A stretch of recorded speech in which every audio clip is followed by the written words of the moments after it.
সকাল বন্ধুরা, সবাই কেমন আছো? আশা ভালো আছো। ভাদ্র মাস, তাই মার কাপড়গুলো আজকে আমি আলমারির থেকে বার করেছি, বার করে ছাদে দিয়েছি একটু রোদ খাক। আর মা এখন তো কাপড় পরতে পারে না, তাই মার কাপড়গুলো ভাজে ভাজেই নষ্ট হয়ে যাচ্ছে। মানে এমন মার কাপড় আছে যে মনে হয় বাজার দেব, দেখে মনে হচ্ছে, তাই না বলো বন্ধুরা? তো এখন এমন অবস্থা তার যে একটা কাপড়ও সে খুলে পরতে পারে না। আর এক সময় তার কাছে কোনো কাপড় ছিল না, তো খুবই কষ্ট করে মারছিল।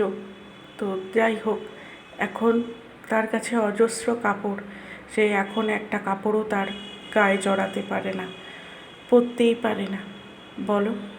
তো আজকে মার আলমারির থেকে যখন কাপড়গুলো আমি বার করছি, তখন ভাবছি যে মার এত কাপড়, আর একটা কাপড়ও মা পরতে পারে না। আর কতগুলো কাপড় এর মধ্যে পুরনো আছে, আবার কোনোগুলো এত নতুন আছে যে এখনও মনে হয় কাপড়গুলো মানে খুলে দেওয়া যাবে ভালো করে। তাই ভাবি যে মার কাপড়গুলো আর কোনোদিন কি পরতে পারবে বলো বন্ধুরা?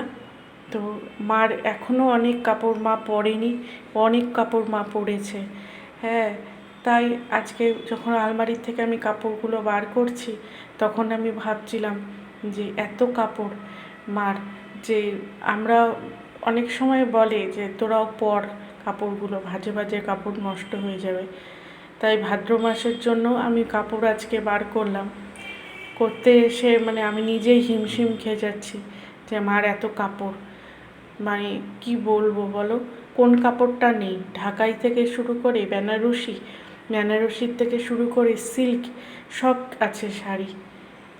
তাই ভাবি যে তার এখন কোনো পরার